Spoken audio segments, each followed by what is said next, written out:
BJP तो वहाँ मेरे ख्याल से 4th नंबर पे चल रही है। जो मैंने सुना है कि बीजेपी वहाँ 4थे नंबर पर है वल्लभ नगर में, इसलिए वो थोड़ा बौखलाए हुए हैं, तो इसलिए बयानबाजी करते रहते हैं। हम तो अपना काम करते हैं। हम तो जो हमारे काम हमने किए हैं 2.5 साल के अंदर, उन उपलब्धियों के आधार पे बात कर रहे हैं वहाँ पर, और वो हमारा एजेंडा आगे भी काम करने का है। तो जनता ने वादा कर रहे हैं कि आप हमें एक मौका और दो, जिससे कि सरकार मजबूत हो, मजबूती से काम करे और आपके यहाँ विकास के काम हो। ये हमारी थीम है वल्लभ नगर में भी, दरियावत के अंदर भी। अच्छा रिस्पॉन्स मिल रहा है वहाँ पर। उम्मीद है कि दोनों सीट हम जीत जाएंगे। वाल्मीकि समाज के लोग भी कल आपसे मिले थे। हाँ, वो घटना बहुत अनफॉर्चुनेट है। यूपी में आप जानते हो ऐसी घटना होती रहती है, जिस प्रकार आगरा के पुलिस वाले आके भरतपुर से उठा के ले गए, एक मुलजिम को पकड़ने के लिए उनके ससुराल में जाके सबको पकड़ के ले गए। ये तरीका गलत है ना। तो आप तलाशी ले ली मकान की आपने, अगर कोई छिपा हुआ था आप पकड़ के ले जाओ, कोई दिक्कत तो नहीं है। परंतु अगर वो नहीं मिला वहाँ पर, तो आप उनके फादर इन लॉ को, मदर इन लॉ को, जो भी साले वगैरह थे परिवार के लोग, उनको पकड़ के ले गए, पिटाई करी वहाँ पर।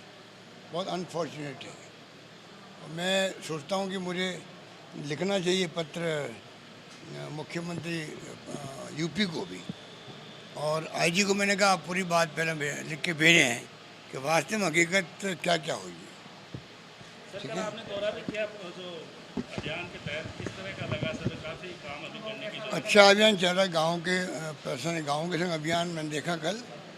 और जो कमियाँ होगी, देखिए जब अभियान शुरू होता है, अभी तो 8 दिन हो गए हैं, क्योंकि बीच में छुट्टियाँ काफ़ी आ गई। 2 अक्टूबर के बाद में 8-9 दिन ही काम हुआ है। 8-9 दिन में काम अच्छा हुआ है, पर कमियाँ भी काफ़ी है, शहरों के अभियान में भी, गांव के अभियान में भी। धीरे धीरे वो ठीक होगी। कोई भी अभियान शुरू होता है, बड़ा अभियान है ये 2-4 महीने चलेगा, मान लो 6 महीने चलेगा, तो कमियाँ धीरे धीरे दूर भी होगी।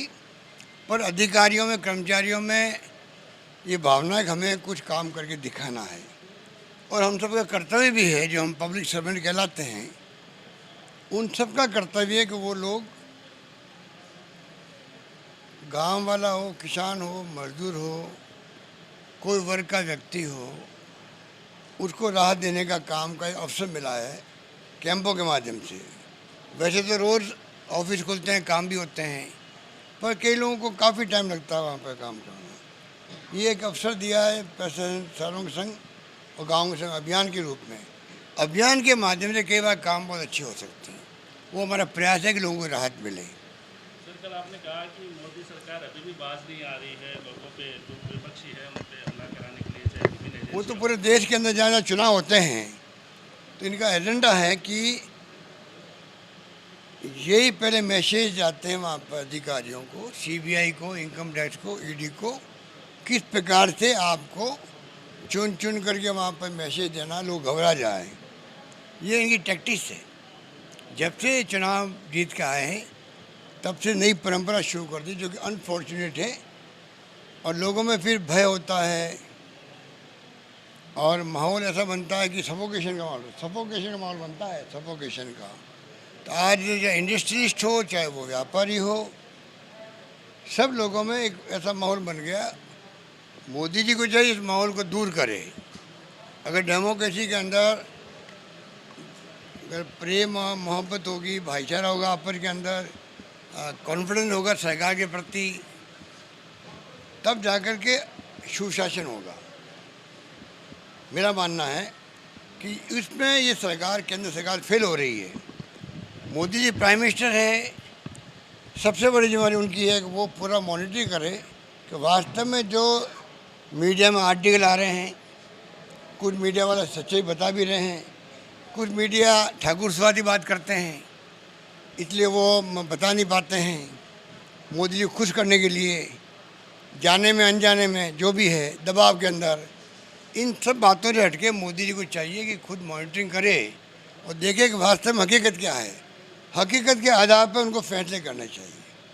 तब वो सुशासन देने में कामयाब होंगे। वरना टाइम आएगा, लोग इनको सबक सिखाएंगे, इनको मालूम ही नहीं पड़ेगा।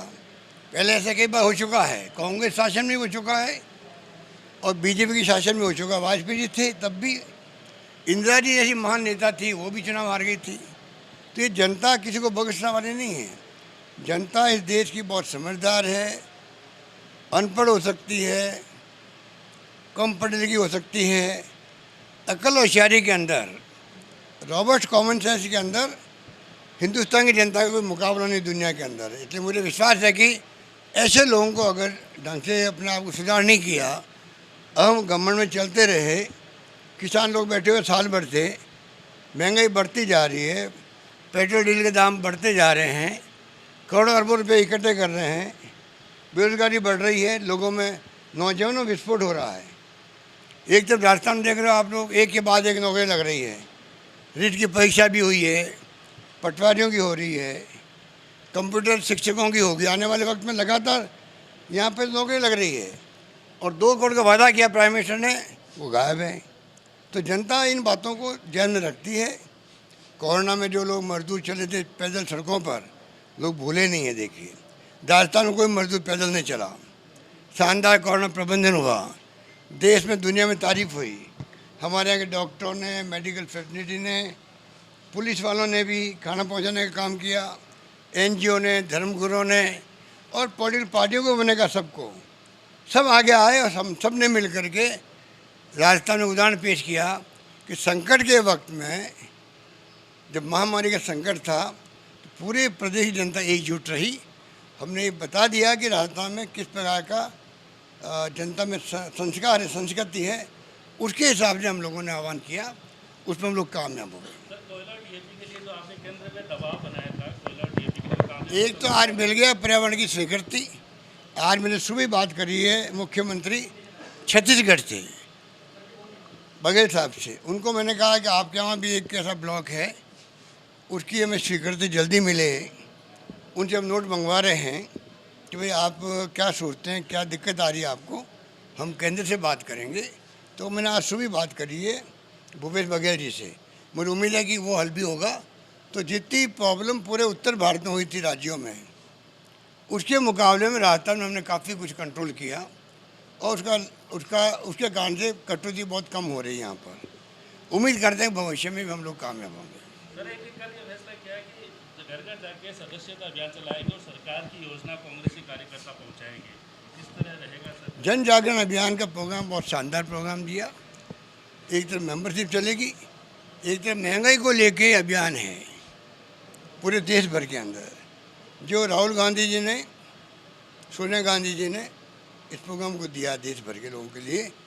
और राजस्थान में कल हमने एक मीटिंग करी, चर्चा की, अजय माकन जी भी थे उसके अंदर। प्रदेश कांग्रेस अध्यक्ष जी ने पूरी मीटिंग बुलाई, हम लोगों ने बैठ के बातचीत करी है। उम्मीद करते हैं कि नवंबर के अंदर इस अभियान को बहुत ही इफ़ेक्टिव तरीके से लागू करवाएंगे, जिससे कि महंगाई का मुद्दा केंद्र की नज़र में आए। अभी तो दुर्भाग्य से था, तो ना तो महंगाई का मुद्दा, ना बेरोजगारी का मुद्दा वो केंद्र सरकार के एजेंडा में नहीं है। तो हम चाहते हैं कि किस प्रकार दबाव, विपक्ष का धर्म है कि दबाव देके किस प्रकार से सरकार में बैठे हुए लोगों को जगाएं कि जनता त्राही त्राही कर रही है बिजली की समस्या को लेके भी, और जो मैंने कहा आपको महंगाई का मुद्दा हो, बेरोजगारी का मुद्दा हो। तो यही हमारा फ़र्ज़ है और हम लोग वो भूमिका निभाने में कमी नहीं रखेंगे। सर, आपके साथियों को एक एक करके AICC में बड़ी जिम्मेदारियां दी जा रही है आपके मंत्रिमंडल के साथियों को। इस राजस्थान का सौभाग्य है कि हमारे यहाँ के कार्यकर्ताओं में और नेताओं में इतनी कर्मठता है, निष्ठा है, प्रतिबद्धता पार्टी के प्रति, जो मैं सालों से कहता हूँ।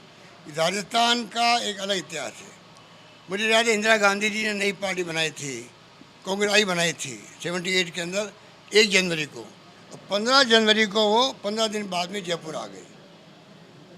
उस अंदाज कर लीजिए कि 15 दिन के बाद में, पार्टी बनने के बाद में उनका जयपुर आना, ये क्या मैसेज देता। तो उस रंग का हमारा कैडर यहाँ का है। इसलिए बाबा जितेंद्र सिंह जी महामंत्री पहले से थे, रघु शर्मा जी को जिम्मेदारी दी गई, हरीश चौधरी जी को दी गई है, धीरज गुर्जर जी हैं, और साथ में हमारे कुलदीप इंदौरा जी हैं, तो काफ़ी लोग राजस्थान के जो है पार्टी संगठन में काम कर रहे हैं। और आप समझ सकते हैं कि ये धारणा इसलिए बनी हुई है AICC के अंदर कि राजस्थान के लोगों को कार्यकर्ताओं की जिम्मेदारी दी जाती है, वो पूरी निष्ठा के साथ में, ईमानदारी के साथ में और प्रतिबद्धों के निभाते हैं। इसलिए राहुल गांधी जी ने जिम्मेदारी उनको दी है। सर, जो आपकी दिल्ली आने के बाद कई अफवाहें आई थी राहुल गांधी को लेके कि मीटिंग हुई, ये हुई, आपको अफवाहें तो जब तक मंत्रिमंडल का गठन नहीं होगा, पुनर्गठन नहीं होगा, तब तक अफवाहों के खेल में मीडिया फंस गया है।